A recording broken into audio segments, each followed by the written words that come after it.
ಜನಶ್ರೀ ವಾಹಿನಿಯ ಎಡಿಟೋರಿಯಲ್ ಕಾರ್ಯಕ್ರಮಕ್ಕೆ ನಿಮ್ಮೆಲ್ಲರಿಗೂ ಪ್ರೀತಿಯ ಸ್ವಾಗತ. ನಾನು KJ ಹಳ್ಳಿ ಸುರೇಶ್. ಪ್ರಿಯ ವೀಕ್ಷಕರೇ, ರಾಜ್ಯ ಸರ್ಕಾರ ಈ ಒಂದು ಹೊಸ ಕಾರ್ಯಕ್ರಮ ತಂದಿದೆ. ಯಾವುದು ಆ ಹೊಸ ಕಾರ್ಯಕ್ರಮ ಅಂದರೆ, ಈ ದಕ್ಷಿಣ ಕನ್ನಡ ಭಾಗದಲ್ಲಿ, ಕರಾವಳಿ ಭಾಗದಲ್ಲಿ ಕೋಮು ಹಿಂಸೆಯನ್ನು ನಾವು ನಿಗ್ರಹ ಮಾಡಬೇಕು ಅಂತೇಳಿ ಆ್ಯಂಟಿ ಕಮ್ಯುನಲ್ ಫೋರ್ಸನ್ನು ರಚನೆ ಮಾಡಿದೆ. ಅದನ್ನು ಕೋಮು ಹಿಂಸೆ ನಿಗ್ರಹ ಪಡೆ ಅಂತ ಕರೆಯಲಾಗುತ್ತೆ. ಒಂದು ರೀತಿಯಲ್ಲಿ ರಾಜ್ಯ ಸರ್ಕಾರ ಮಾಡಿರುವಂಥ ಈ ಕ್ರಮ ಸ್ವಾಗತಾರ್ಹ. ಆದರೆ ನಿಜವಾಗಿಯೂ ಯಾರನ್ನು ಹೇಗೆ ನಿಗ್ರಹ ಮಾಡಬೇಕಾಗಿದೆ ಅನ್ನೋದನ್ನು ರಾಜ್ಯ ಸರ್ಕಾರ ಯೋಚನೆ ಮಾಡಬೇಕಾಗಿದೆ. ಈ ನಿಗ್ರಹ ಪಡೆಯ ಹೊರತಾಗಿಯೂ ಹೇಗೆ ಯಾರನ್ನು ನಿಗ್ರಹ ಮಾಡಬೇಕಾಗಿದೆ ಅಂತ. ಸ್ನೇಹಿತರೆ, ಈ ರಾಜ್ಯದಲ್ಲಿ ದ್ವೇಷ ಭಾಷಣದ ಮೂಲಕ ಜಾತಿಗಳ ನಡುವೆ, ಧರ್ಮಗಳ ನಡುವೆ ಶಾಂತಿ ಸೌಹಾರ್ದ ವಾತಾವರಣವನ್ನು ಕದಡಿ ಇವರ ನಡುವೆ ದ್ವೇಷದ ಬೆಂಕಿ ಹಚ್ತಾರಲ್ಲ, ಇವರ ನಡುವೆ ವಿಷ ಬೀಜವನ್ನು ಬಿತ್ತುತ್ತಾರಲ್ಲ, ಆ ವಿಕಾರಿಗಳನ್ನು, ಆ ಕೋಮು ಕ್ರಿಮಿಗಳನ್ನು ನಿಗ್ರಹ ಮಾಡಬೇಕಾಗಿದೆ ರಾಜ್ಯ ಸರ್ಕಾರ.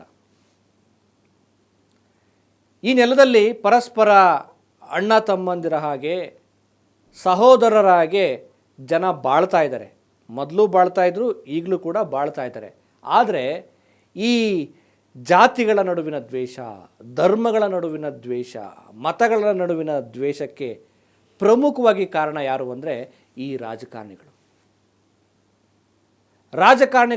ನಿಮ್ಮ ಅಧಿಕಾರದ ಪೀಠಕ್ಕೋಸ್ಕರ ಜನಸಾಮಾನ್ಯರನ್ನು ಬಲಿ ಕೊಡಬೇಡಿ. ರಾಜಕಾರಣಿಗಳೇ, ನಿಮ್ಮ ಅಧಿಕಾರದ, ನಿಮ್ಮ ಪ್ರತಿಷ್ಠೆಯ ಹಪಹಪಿಗಾಗಿ ಜನಸಾಮಾನ್ಯರ ಬದುಕನ್ನು ಬೀದಿಗೆ ತಳ್ಳಬೇಡಿ. ಇಂಥದ್ದೊಂದು ಪ್ರಶ್ನೆಯನ್ನು, ಇಂಥದ್ದೊಂದು ಚಿಂತನೆಯನ್ನು ಇಡೀ ಕರ್ನಾಟಕದ ಜನತೆ ಮಾಡಬೇಕಾಗಿದೆ. ಅದರಲ್ಲೂ ಕರಾವಳಿ ಭಾಗದ ಜನತೆ ಮಾಡಬೇಕಾಗಿದೆ. ದಕ್ಷಿಣ ಕನ್ನಡ, ಉತ್ತರ ಕನ್ನಡ ಎಲ್ಲ ಭಾಗದ ಜನರು ಕೂಡ ಯೋಚನೆ ಮಾಡಬೇಕಾಗಿದೆ. ಇನ್ನು ನೋಡಿ, ಯಾಕೆ ರಾಜ್ಯ ಸರ್ಕಾರ ಇಡೀ ದೇಶದಲ್ಲೇ ಮೊದಲ ಬಾರಿಗೆ ಕೋಮು ಹಿಂಸೆ ನಿಗ್ರಹ ಪಡೆಯನ್ನು ನಾವು ಮಾಡ್ತಾ ಇದ್ದೀವಿ ಅಂತ ಗೃಹ ಮಂತ್ರಿಗಳು ಹೇಳಿದರು. ಹಾಗಿದ್ರೆ ಈ ಕರಾವಳಿ ಭಾಗದಲ್ಲಿ, ಈ ದಕ್ಷಿಣ ಕನ್ನಡ ಭಾಗದಲ್ಲಿ ಕಾನೂನು ಸುವ್ಯವಸ್ಥೆ ಸರಿಯಾಗಿಲ್ವಾ? ಅಲ್ಲಿ ಶಾಂತಿ ಸೌಹಾರ್ದತೆ ಏನಾಗಿದೆ? ಅದಕ್ಕೆ ಕೊಡಲಿ ಪೆಟ್ಟು ಕೊಟ್ಟಂಥವ್ರು ಯಾರು ಅನ್ನೋದನ್ನು ಆತ್ಮಾವಲೋಕನ ಮಾಡಬೇಕಾಗಿದೆ. ಒಂದು ಭಾಗದಲ್ಲಿ ಅವರ ಕೆಲಸಗಳನ್ನು ನೋಡಿಕೊಂಡು ಅವರದ್ದೇ ಆದ ಬದುಕಿನಲ್ಲಿ ಮುಳುಗಿರುವಂಥ ಒಂದು ಶಾಂತಿ ಸೌಹಾರ್ದ ನೆಮ್ಮದಿಯ ಬದುಕಿನಲ್ಲಿ ಯಾವುದೇ ಜಾತಿ ಭೇದ ಭಾವವಿಲ್ಲದೆ ಬದುಕ್ತಾ ಇರುವಂಥ ಜನರ ನಡುವೆ ಯಾಕೆ ಈ ದ್ವೇಷ ಬಂತು? ಒಂದು ಧರ್ಮ ಹುಟ್ಟಿರುವುದೇ ಇನ್ನೊಂದು ಧರ್ಮವನ್ನು ದ್ವೇಷ ಮಾಡೋದಕ್ಕೆ ಅನ್ನುವಂಥ ಕ್ರೌರ್ಯವನ್ನು, ಮತಾಂಧತೆಯನ್ನು ಈ ಜನಗಳ ನಡುವೆ ತುಂಬಿದವರು ಯಾರು? ಇದಕ್ಕೆ ದೊಡ್ಡ ಕಾಂಟ್ರಿಬ್ಯೂಷನ್ ಯಾರಪ್ಪ ಅಂತಂದರೆ, ಕರ್ನಾಟಕದಲ್ಲಿರುವ ಮತಾಂಧ ಮನಸ್ಥಿತಿಯ ಒಂದಷ್ಟು ಕೋಮು ಸಂಘಟನೆಗಳು, ಒಂದಷ್ಟು ಮತಾಂಧ ವಿಕೃತಿಯ ರಾಜಕಾರಣಿಗಳು ಕೂಡ. ಇಂಥ ವಿಕಾರಿಗಳನ್ನು ಮಟ್ಟ ಹಾಕೋದು ಹೇಗೆ, ಇಂಥ ವಿಕಾರಿಗಳನ್ನು ನಿಗ್ರಹ ಮಾಡೋದು ಹೇಗೆ ಅನ್ನೋದನ್ನು ರಾಜ್ಯ ಸರ್ಕಾರ ಮತ್ತು ಜನತೆ ಯೋಚನೆ ಮಾಡಬೇಕಾಗಿದೆ. ಇದು ಕೇವಲ ಸರ್ಕಾರದ ಜವಾಬ್ದಾರಿ ಅಲ್ಲ, ಪ್ರತಿಪಕ್ಷಗಳದ್ದು ಜವಾಬ್ದಾರಿ, ಸರ್ಕಾರದ್ದು ಜವಾಬ್ದಾರಿ, ಮಾಧ್ಯಮಗಳದ್ದು ಜವಾಬ್ದಾರಿ, ಜನಸಾಮಾನ್ಯರಾದ ನಿಮ್ಮೆಲ್ಲರದ್ದು ಕೂಡ ಜವಾಬ್ದಾರಿ. ಯಾಕೆ ಅಂದರೆ ನೋಡಿ, ರಾಷ್ಟ್ರಕವಿ ಕುವೆಂಪು ಅವರು ಹೇಳಿದ ಹಾಗೆ ಕರ್ನಾಟಕ ಒಂದು ರೀತಿಯ ಸರ್ವ ಜನಾಂಗದ ಶಾಂತಿಯ ತೋಟ. ಈ ಸರ್ವ ಜನಾಂಗದ ಶಾಂತಿಯ ತೋಟದಲ್ಲಿ ಮತೀಯ ಭಾವನೆಗಳನ್ನು ಬಿತ್ತಿ ಜನರ ಬದುಕನ್ನು, ಜನರ ನೆಮ್ಮದಿಯನ್ನು, ಜನರ ಸೌಹಾರ್ದತೆಯನ್ನು, ಜನರ ತಾಳ್ಮೆಯನ್ನು ಕೆಡಿಸಿ ಅಧ್ವಾನ ಮಾಡ್ತಾರಲ್ಲ, ಅಂತಹ ಮತಾಂಧ ವಿಕಾರಿಗಳನ್ನು ಗುರುತಿಸುವ, ಅವರಿಗೆ ಕಾನೂನಿನ ನೆಲೆಯಲ್ಲಿ ಶಿಕ್ಷೆ ಕೊಡಿಸೋ ಕೆಲಸವನ್ನು ಮಾಡಿಸ್ಬೇಕಾಗಿದೆ. ಮೊದಲು ನಮ್ಮ ವ್ಯವಸ್ಥೆ ಹೀಗಿತ್ತಾ? ನೋಡ್ರಿ, ಕನ್ನಡದ ಮೊದಲ ಗ್ರಂಥ ಏನಿದೆಯಲ್ಲ, ಕವಿರಾಜ ಮಾರ್ಗಕಾರದಲ್ಲಿ ಒಂದು ಮಾತು ಬರುತ್ತೆ. ಕವಿರಾಜ ಮಾರ್ಗಕಾರ ಹೇಳ್ತಾನೆ, ಕಸವರಮೆಂಬುದು ನೆರೆ ಸೈರಿಸಲಾರ್ಪಡೆ ಪರ ವಿಚಾರಮುಮಂ ಪರ ಧರ್ಮಮುಮಂ ಅಂತ, ಪರ ವಿಚಾರಮುಮಂ ಪರ ಧರ್ಮಮುಮಂ. ಕಸವರಮೆಂಬುದು ನೆರೆ ಸೈರಿಸಲಾರ್ಪಡೆ. ಅಂದರೆ ಇನ್ನೊಬ್ಬರನ್ನು ಸಹಿಸಿಕೊಳ್ಳುವುದು, ಇನ್ನೊಂದು ಧರ್ಮದ ಒಂದು ಒಳ್ಳೆಯ ಆಶಯಗಳನ್ನು ತಾಳ್ಮೆಯಿಂದ ನೋಡುವುದು, ಸಹನಾ ಗುಣ, ಇದು ಬಹಳ ಒಳ್ಳೆಯದು, ಇದೊಂದು ರೀತಿ ಚಿನ್ನ ಇದ್ದ ಹಾಗೆ ಅಂತೇಳಿ ಕವಿರಾಜ ಮಾರ್ಗಕಾರ ಹೇಳ್ತಾನೆ. ಪಂಪ ಹೇಳ್ತಾನೆ, ಮನುಷ್ಯ ಕುಲಂ ತಾನೊಂದೇ ಒಲಂ ಅಂತ. ಬಸವಣ್ಣವ್ರು ಹೇಳ್ತಾರೆ, ದಯವಿಲ್ಲದ ಧರ್ಮ ಅದಾವುದಯ್ಯ ಅಂತ. ದಯವೇ ಧರ್ಮದ ಮೂಲವಯ್ಯ. ಎಲ್ಲರಿಗೂ ಧರ್ಮದೇ, ಅಂದರೆ ಎಲ್ಲ ಧರ್ಮದ ಆಶಯ ದಯೆ ಅನ್ನುವಂಥದ್ದು. ಆದರೆ ಇವತ್ತು ಧರ್ಮದ ವಿಚಾರಕ್ಕೆ ಗಲಾಟೆಗಳಾಗ್ತಾ ಇದ್ದಾವೆ, ಧರ್ಮದ ವಿಚಾರಕ್ಕೆ ಕೊಲೆ ಆಗ್ತಾ ಇದ್ದಾವೆ, ಧರ್ಮದ ವಿಚಾರಕ್ಕೆ ಕೋಮು ಗಲಭೆಗಳಾಗ್ತಾ ಇದ್ದಾವೆ. ಅದಕ್ಕೆ ಈಗ ನಿಗ್ರಹ ಪಡೆ ಬಂದಿದೆ.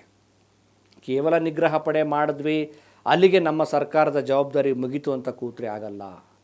ಕರ್ನಾಟಕಕ್ಕೊಂದು ಒಳ್ಳೆಯ ಸೌಹಾರ್ದ ಪರಂಪರೆ ಇದೆ ಸ್ವಾಮಿ. ಶಿಶುನಾಳಧೀಶರು, ಗುರುಗೋವಿಂದ ಭಟ್ರು, ನಾಥ ಪರಂಪರೆಯಲ್ಲಿ ಶಿಷ್ಯರು, ಹಿಂದೂ ಮುಸ್ಲಿಂ ಎಲ್ಲ ಹಳ್ಳಿಗಳಲ್ಲಿ ಮುಸ್ಲಿಮರು ಕೂಡ ಹಿಂದೂಗಳ ಜೊತೆ ಮಿಂಗಲಾಗಿ ಹಬ್ಬಗಳನ್ನು, ಉರುಸ್ಲುಗಳನ್ನು ಆಚರಣೆ ಮಾಡ್ತಾರೆ, ಮಸೀದಿಗೆ ಹೋಗ್ತಾರೆ, ದೇವಸ್ಥಾನಗಳಿಗೆ ಬರ್ತಾರೆ. ಪರಸ್ಪರ ಕೊಡುಕೊಳ್ಳುವಿಕೆ, ಪರಸ್ಪರ ಬಾಂಧವ್ಯ ತುಂಬ ಚೆನ್ನಾಗಿದೆ. ಆದರೆ ಈ ಒಂದು ಸೌಹಾರ್ದತೆಗೆ ಕೊಡಲಿ ಪೆಟ್ಟು ಕೊಟ್ರಲ್ಲ, ಇಂಥ ವಿಕಾರಿಗಳನ್ನು ಮಟ್ಟ ಹಾಕುವ ಕೆಲಸವನ್ನು ವ್ಯವಸ್ಥೆ ನಾವು ಎಲ್ಲರೂ ಮಾಡಬೇಕಾಗಿದೆ. ನೋಡಿ, ಕರಾವಳಿ ಭಾಗದಲ್ಲಿ ಕೊಲೆಗಳಾಗ್ತಾ ಇದ್ದಾವೆ. ಹಿಂದೂ ಸಮುದಾಯದವರ ಕೊಲೆ ಆಗ್ತಾ ಇದೆ, ಮುಸ್ಲಿಂ ಸಮುದಾಯದವರ ಕೊಲೆ ಆಗ್ತಾ ಇದೆ. ಪ್ರತಿಯೊಬ್ಬರ ಜೀವಗಳು ಕೂಡ ಅಮೂಲ್ಯ. ಹಾಗಿದ್ರೆ ಯಾಕೆ ಅವ್ರು ಕೊಲೆ ಮಾಡ್ತಿದ್ದಾರೆ? ಇದಕ್ಕೆ ಕಾರಣ ಏನು? ಸರ್ಕಾರದವ್ರನ್ನ ಕೇಳಿದ್ರೆ ಹೇಳ್ತಾರೆ, ಇಲ್ಲ ನಾವು ತನಿಖೆ ಮಾಡ್ತಾ ಇದ್ದೀವಿ, ತುಂಬ ಗಂಭೀರವಾಗಿ ಅಧ್ಯಯನ ಮಾಡಿ ಅದಕ್ಕೆ ಏನು ಕಾರಣ ಅಂತ ನಾವು ಕಂಡಿಡಿ. ನೀವು ಅಧ್ಯಯನ ಮಾಡಿ, ನೀವು ತನಿಖೆ ಮಾಡಿ, ಇದಕ್ಕೆ ಕಾರಣ ಏನು ಅಂತ ಹೇಳಿ ಗೊತ್ತಾಗೋಷ್ಟರಲ್ಲಿ ಮತ್ತೊಂದಷ್ಟು ಗಲಭೆಗಳು, ಮತ್ತೊಂದಷ್ಟು ಅನಾಹುತಗಳಾಗಿರ್ತವೆ. ಯಾಕೆ ನಮ್ಮಲ್ಲಿ ಇಂಥ ದ್ವೇಷ ಕ್ರಿಯೇಟ್ ಆಯಿತು? ನಾವು ಕೇಳಿಸ್ಕೊಂಡಿದ್ದೀವಿ ಎಷ್ಟೋ ಸಲ, ಈ ಕೊಲೆಯಾದಂತಹ ಕುಟುಂಬದವರ ಆಕ್ರಂದನ. ನೀವೇನೋ ಹೇಳ್ತೀರಪ್ಪ, ಧರ್ಮಕ್ಕೋಸ್ಕರ ಸತ್ತ, ಪಕ್ಷಕ್ಕೋಸ್ಕರ ಸತ್ತ ಅಂತ. ನಾಳೆ ಪ್ರತಿದಿನ ಕಣ್ಣೀರಿನಲ್ಲಿ ಕೈ ತೊಳೆಯೋರು ನಾವು. ಏನೋ ಒಂದು ನೆಪಕ್ಕೆ ಹಣವನ್ನು ಕೊಡ್ತೀರಿ, ಇವನು ನಮ್ಮ ಧರ್ಮದವನು, ಹುತಾತ್ಮನಾಗಿದ್ದಾನೆ, ಧರ್ಮಕ್ಕೋಸ್ಕರ ತ್ಯಾಗ ಮಾಡಿದ್ದಾನೆ, ಧರ್ಮಕ್ಕೋಸ್ಕರ ತನ್ನ ಜೀವವನ್ನೇ ಬಲಿದಾನ ಮಾಡಿದ್ದಾನೆ, ಪ್ರಾಣಿಗೋಸ್ಕರ ಬಲಿದಾನ ಮಾಡಿದ್ದಾನೆ ಅಂತ ಹೇಳ್ತೀರಾ. ಆದರೆ ನೋವಲ್ಲಿ ಅನುಭವಿಸೋರು ನಾವು ಅನ್ನೋದು. ಆ ಒಳ ಆಕ್ರಂದನನ್ನು ಕೇಳೋದೇ ಇಲ್ಲ. ಆ ಒಳ ಆಕ್ರಂದನವನ್ನು ಯಾರು ಪ್ರಚಾರನೇ ಮಾಡೋದಿಲ್ಲ. ಇಲ್ಲಿ ಎಲ್ಲರಿಗೂ ಬೇಕಾಗಿರುವುದೇನು ಅಂದರೆ, ಮತೀಯ ಗಲಭೆಗಳ ಮೂಲಕ, ಈ ರೀತಿಯ ಜಾತಿ ದ್ವೇಷದ ಭಾಷಣಗಳ ಮೂಲಕ ಒಂದಷ್ಟು ಜನರನ್ನು ಓಲೈಕೆ ಮಾಡಿ, ಒಂದಷ್ಟು ಜಾತಿಯ, ಒಂದಷ್ಟು ಧರ್ಮದ ವ್ಯಕ್ತಿಗಳನ್ನು ಇನ್ನೊಂದು ಜಾತಿಯ ಮೇಲೆ ಎತ್ತಿ ಕಟ್ಟಿ, ಆ ಮೂಲಕ ಅವರ ನಡುವೆ ಗಲಭೆಗಳನ್ನು, ಅಶಾಂತಿಯನ್ನು, ಒಡಕನ್ನು, ಅವರ ನೆಮ್ಮದಿಯ ಬದುಕನ್ನು ಕಿತ್ಕೊಂಡು, ಆ ಮೂಲಕ ಆ ಪರಿಸ್ಥಿತಿಯನ್ನು ತಮ್ಮ ರಾಜಕೀಯ ಮತಸರುಕನ್ನಾಗಿ ಮಾಡಿಕೊಂಡು ನೀವು ಅಧಿಕಾರಕ್ಕೆ ಬಂದು ಗಹಗಹಿಸಿ ನಗ್ತಾ ಇರ್ತೀರಿ.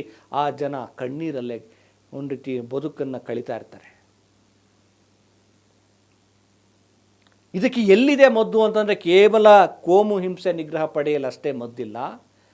ನಮ್ಮ ಕನ್ನಡದ ಕಾವ್ಯ ಕೃತಿಗಳು ಇದನ್ನೇ ಹೇಳಿರುವುದು. ಕಸವರಮೆಂಬುದು ನೆರೆ ಸೈರಿಸಲಾರ್ಪಡೆ, ಪರ ವಿಚಾರಮುಮಂ ಧರ್ಮಮುಮಂ ಅಂತ ಹೇಳಿದ್ದಾರೆ. ಅಂದರೆ ನಾವು ಪರಸ್ಪರ ಪ್ರೀತಿಯಿಂದ ಎಲ್ಲವನ್ನು ಸಹಿಸ್ಕೊಳ್ಬೇಕು. ಎಲ್ಲ ಧರ್ಮಗಳು ಕುರಾನ್ ಹೇಳೋದು ಒಳ್ಳೆಯದನ್ನೇ, ಬೈಬಲ್ ಹೇಳೋದು ಒಳ್ಳೆಯದನ್ನೇ, ಗುರುನಾನಕರು ಹೇಳೋದು ಒಳ್ಳೆಯದನ್ನೇ, ಭಗವದ್ಗೀತೆ ಕೂಡ ಹೇಳೋದನ್ನು ಕೂಡ ಒಳ್ಳೆಯ ವಿಚಾರಗಳನ್ನೇ. ಅಂದರೆ ಎಲ್ಲಿ ಒಳ್ಳೆಯ ವಿಚಾರಗಳಿದ್ದಾವೆ ಅನ್ನೋದನ್ನು ನಾವು ಹುಡುಕಿ ತೆಗೆದುಕೊಳ್ಬೇಕಾಗಿದೆ. ಆದರೆ ನಾವೇನು ಮಾಡ್ತಾ ಇದ್ದೀವಿ ಅಂದರೆ, ಜನರಲ್ಲಿ ದ್ವೇಷ ಬರುವ, ಅವರು ಉದ್ರೇಕಗೊಳ್ಳುವ, ಯಾವುದೋ ಒಂದು ಊರಲ್ಲಿ ಯಾವುದೋ ಒಂದು ಭಾಷಣ ಮಾಡಿ ಅಲ್ಲಿ ಗಲಾಟೆ ಆಗ್ತಾಯಿದ್ರೆ ನೀವು ಇಲ್ಲಿ ಟಿ ವಿ ಆನ್ ಮಾಡಿಕೊಂಡು ಆರಾಮಾಗಿ ನೋಡಿಕೊಂಡು ಮಜಾ ಉಡಾಯಿಸ್ತಾ ಇರ್ತೀರಾ. ಆ ಜನರು ಗಲಾಟೆಯಲ್ಲಿ ಕಿತ್ತಾಡ್ತಾ ಇರ್ತಾರೆ. ಕೊನೆಗೆ ಆಸ್ತಿ ಪಾಸ್ತಿಯನ್ನು ಕಳ್ಕೊಳ್ತಾರೆ, ಅದು ನಮಗೆ ನಷ್ಟ. ಕೊನೆಗೆ ಜೀವಗಳನ್ನು ಕಳ್ಕೊಳ್ತಾರೆ, ಅದು ಅವರಿಗೆ ನಷ್ಟ. ನನಗೆ ಅನಿಸುತ್ತೆ ಕೇವಲ ನಿಗ್ರಹ ಪಡೆಗಳಿಂದ ಯಾವುದೇ ಪ್ರಯೋಜನ ಇಲ್ಲ. ಶಾಲಾ ಕಾಲೇಜುಗಳಲ್ಲಿ ದ್ವೇಷ ಭಾಷಣಗಳು ಅಂದ್ರೇನು? ಈ ಕರ್ನಾಟಕದಲ್ಲಿ ಒಂದಷ್ಟು ದ್ವೇಷ ಭಾಷಣಕಾರರಿದ್ದಾರೆ, ಅವ್ರನ್ನ ಬಾಡಿಗೆ ಭಾಷಣಕಾರರು ಅಂತ ಕರೀತಾರೆ. ಒಂದು ರೀತಿ ಸಾವಿನ ವ್ಯಾಪಾರಿಗಳು ಅಂತಲೂ ಕರಿಬೋದು. ಇಂಥ ದ್ವೇಷ ಭಾಷಣ ಮಾಡೋರನ್ನ ಗಡೀಪಾರು ಮಾಡಬೇಕು. ನಾನೇನೋ ಸೀಮೆಗಿಲ್ಲದ ದೇಶಭಕ್ತ, ಧರ್ಮಭಕ್ತ, ದೇಶವನ್ನು ಕಾಪಾಡೋ ನನ್ನೊಬ್ಬನಿಗೆ ಸೀಮೆಗಿಲ್ಲದ ದೇಶದ ಮೇಲೆ ಪ್ರೀತಿ, ಧರ್ಮದ ಮೇಲೆ ಪ್ರೀತಿ ಅಂತೇಳಿ ಒಂದು ರೀತಿಯ ಭಾಷಣವನ್ನು ಬಿಗಿಯುವ ಇಂಥ ವ್ಯಕ್ತಿಗಳ ಬಗ್ಗೆ ನಾವು ತುಂಬ ಜಾಗರೂಕರಾಗಿರಬೇಕಾಗುತ್ತೆ. ಆ ವ್ಯಕ್ತಿಯ ಅವನಿಗೆ ಸಂವಿಧಾನ ಅಂದರೆ ಏನು ಗೊತ್ತಿಲ್ಲ. ನಮಗೆ ಮುಖ್ಯವಾಗಿ ಈಗ ಬೇಕಾಗಿರೋದು ಇಡೀ ಕರ್ನಾಟಕಕ್ಕೆ, ಇಡೀ ದೇಶಕ್ಕೆ ಮುಖ್ಯವಾಗಿ ಬೇಕಾಗಿರುವಂಥ ಗ್ರಂಥ ಯಾವುದಪ್ಪ ಅಂದರೆ ಅದು ಸಂವಿಧಾನ. ಸಂವಿಧಾನ ಏನು ಹೇಳುತ್ತೆ? ಪರಸ್ಪರ ವಾಕ್ ಸ್ವಾತಂತ್ರ್ಯವನ್ನು ಕೊಟ್ಟಿದೆ.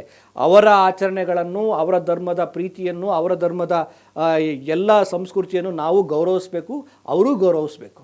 ಆದರೆ ಇಲ್ಲಿ ದ್ವೇಷ ಭಾಷಣ ಮಾಡೋದಕ್ಕೆ, ಜನರ ನಡುವೆ ಜಾತಿಗಳ ನಡುವೆ ಎತ್ತಿ ಕಟ್ಟೋದಕ್ಕೆ, ಆ ಮೂಲಕ ಗಲಭೆಗಳನ್ನ ಮಾಡೋದಕ್ಕೆ ಎಲ್ಲಿಯೂ ಅವಕಾಶವನ್ನು ಸಂವಿಧಾನ ಕೊಟ್ಟಿಲ್ಲ. ಅಂಥವ್ರನ್ನ ಕಾನೂನು ರೀತಿಯಲ್ಲಿ ಕ್ರಮ ತೆಗೆದುಕೊಳ್ಳಿ ಅಂತೇಳಿ ಸಂವಿಧಾನ ಹೇಳುತ್ತೆ. ಹಾಗಾಗಿ ಕರ್ನಾಟಕದ ಜನತೆ, ರಾಜ್ಯ ಸರ್ಕಾರ, ಪ್ರತಿಪಕ್ಷಗಳು ಮತ್ತು ಪ್ರಜ್ಞಾವಂತ ಜನರು ಈ ರೀತಿಯ ಮೊದಲು ಈ ಬಾಡಿಗೆ ಭಾಷಣಕಾರರು, ಈ ದ್ವೇಷ ಭಾಷಣಕಾರರ ಮಾತುಗಳಿಗೆ ಒಂದು ರೀತಿ ಬಿಗಿ ಹಾಕಬೇಕಾಗಿದೆ. ಅವರು ಮಾತನಾಡದ ಹಾಗೆ ಅವರನ್ನು ಗಡೀಪಾರು ಮಾಡಬೇಕಾಗಿದೆ. ಯಾಕೆಂದರೆ ಇವರಿಂದ ಏನು ಪ್ರಯೋಜನ ಇಲ್ಲ. ಇವ್ರನ್ನ ಒಂದು ರೀತಿ ನಾಡಿನ ಕಂಟಕರು, ನಾಡದ್ರೋಹಿಗಳು, ದೇಶದ ಕಂಟಕರು, ಇನ್ನೊಂದು ಒಳ್ಳೆಯ ಪದ ಜನಕಂಟಕರು. ಇಂತಹ ಜನಕಂಟಕರನ್ನು ಮೊದಲು ನಿಗ್ರಹ ಮಾಡೋ ಕೆಲಸವನ್ನು ರಾಜ್ಯ ಸರ್ಕಾರ, ಜನತೆ ಮಾಡಬೇಕಾಗಿದೆ. ಜೊತೆಗೆ ಇಂಥ ಜನಕಂಟಕರು ಯಾರು ಅನ್ನೋದನ್ನು ಕೂಡ ಅರ್ಥ ಮಾಡ್ಕೊಳ್ಬೇಕು. ಇನ್ನೊಂದು ಕೊನೆಯದಾಗಿ ಹೇಳ್ತೀನಿ, ನನ್ನ ಎಲ್ಲ ಪ್ರೀತಿಯ ಯುವಕರೇ, ಸ್ನೇಹಿತರೇ, ಬಂಧುಗಳೇ, ನಾವು ಯಾವುದೇ ಜಾತಿ ಧರ್ಮದ ವಿರೋಧಿಗಳಾಗಬೇಕಾಗಿಲ್ಲ. ನಾವು ಮೊದಲು ನಮ್ಮ ಕುಟುಂಬವನ್ನು ಪ್ರೀತಿಸಬೇಕು, ನಮ್ಮ ಕುಟುಂಬವನ್ನು ಕಾಪಾಡಬೇಕಾಗಿದೆ. ಯಾವ ಧರ್ಮಕ್ಕೂ ಯಾವ ಜಾತಿಯ ಧರ್ಮದ ರಕ್ಷಣೆ ಬೇಕಾಗಿಲ್ಲ. ಅದು ತುಂಬ ಮಾನವೀಯ ಆಗಿದ್ದರೆ, ಅದು ತುಂಬ ಸತ್ವಪೂರ್ಣ ಆಗಿದ್ದರೆ, ಅದು ಎಲ್ಲರನ್ನೂ ಒಪ್ಪಿಕೊಳ್ಳೋದಾಗಿದ್ದರೆ, ಅದರಲ್ಲಿ ಸಹನೆ, ಮೈತ್ರಿ, ಪ್ರೀತಿ, ಕರುಣೆ ಇದ್ದರೆ ಅದು ಗಟ್ಟಿಯಾಗಿ ನಿಲ್ಲುತ್ತೆ. ನೀವೇನು ಬೇಕಾಗಿಲ್ಲ ರಕ್ಷಣೆ ಮಾಡೋದಕ್ಕೆ. ಮೊದಲು ನಿಮ್ಮ ಕುಟುಂಬವನ್ನು ಕಾಪಾಡಿ, ಮೊದಲು ನಿಮ್ಮ ಪರಿಸರದ ಒಂದು ಒಳ್ಳೆಯ ಬಾಂಧವ್ಯದಲ್ಲಿ ಇರಿ, ಸೌಹಾರ್ದ ವಾತಾವರಣದಲ್ಲಿ ಜೀವನ ಮಾಡಿ. ಅಷ್ಟು ಸಾಕು ಈ ದೇಶದಲ್ಲಿ ನೀವು ಒಳ್ಳೆ ದೇಶ ಪ್ರೇಮಿ ಆಗೋದಕ್ಕೆ. ನೀವು ಒಳ್ಳೆ ದೇಶ ಪ್ರೇಮಿ ಆಗಬೇಕು ಅಂದರೆ ಎಲ್ಲರ ಜೊತೆಗೆ ಚೆನ್ನಾಗಿರಿ, ಸೌಹಾರ್ದವಾಗಿರಿ, ಪ್ರೀತಿಸಿ, ದ್ವೇಷವನ್ನು ಬಿಡಿ. ಇಷ್ಟು ಸಾಕು. ಈ ನೆಲೆಯಲ್ಲಿ ಯೋಚನೆ ಮಾಡಿ. ರಾಜ್ಯ ಸರ್ಕಾರ ಮೊದಲು ಇಂತಹ ಜನಕಂಟಕರನ್ನು ನಿಗ್ರಹ ಮಾಡೋ ಕೆಲಸವನ್ನು ಮಾಡಲಿ. ನಮಸ್ಕಾರ.